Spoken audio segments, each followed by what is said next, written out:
So new family moved into an apartment where I used to live. And the dad, I can't figure out what time he worked. But for the most part, I would see the mom and the son when she was getting them off the bus or whatever the case may be. And I would speak to her. I often be coming in from working out. And I would speak to her, hey, how you doing? And she was Hispanic. So I'm like, buenos dias, you know what I'm saying, que paso. I tried all the different variations of speaking to this woman, and she didn't speak. So at first, like, I don't know if y'all know this, if y'all around Hispanic community, but they don't really play about their wives, and their wives know that. So I'm like, you know what? Maybe that's what it is. But it was at one point where we was interacting too much, where I'm like, she rude as hell. Like, I keep speaking to her. Like, I'm obviously not flirting with this lady or doing nothing like that. I stay across the hall and they stay upstairs. Like, you just gonna keep not speaking to me. Now you being deliberately rude. You rude, dog. And I'm like, you know what?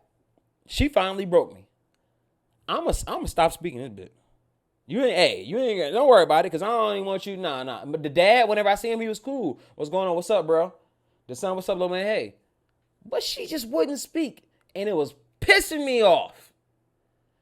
You got me pissed. You've been grinding my gears. And I'm like, nah, that's fucked up. She wasn't playing by my rules. She wasn't speaking. And that's rude. And I was prepared to be rude to her, but guess what, y'all? Guess what I figured out when I'm on my patio and her son did something he wasn't supposed to do. He went to the street. She didn't yell at him, but she got after his ass. You know why she didn't yell? Because she was deaf, guys. That's why she wasn't speaking to me. She was deaf. She could not speak to me.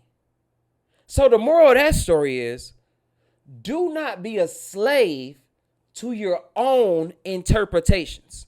And I'm going to repeat it. Do not be a slave to your own interpretations. Because in my mind, she was just being rude.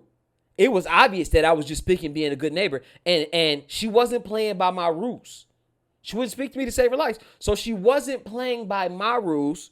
So that means she's being rude. Because she wasn't playing by my rules. So I was being a slave to my own interpretation of what it means to be rude to somebody.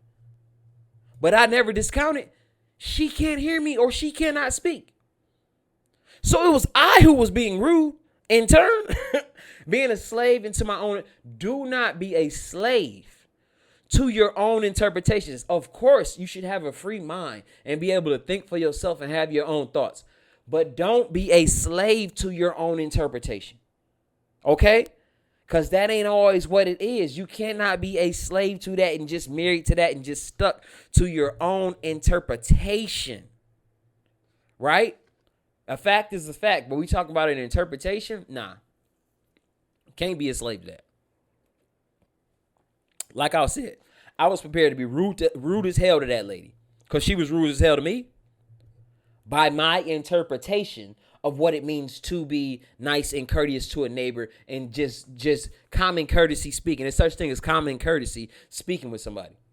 But not if you don't speak, dickhead. About your word, always keep that shit a buck. And if a nigga test your bloodline, stand for yours. The only thing that matters in this world, who wanted more? Look, never not believed in me. That's just how I'm cut. Be a man about your word, always keep that shit a buck. And if a nigga test your bloodline, stand for yours. The only thing that matters in this world, who wants it more? Yeah.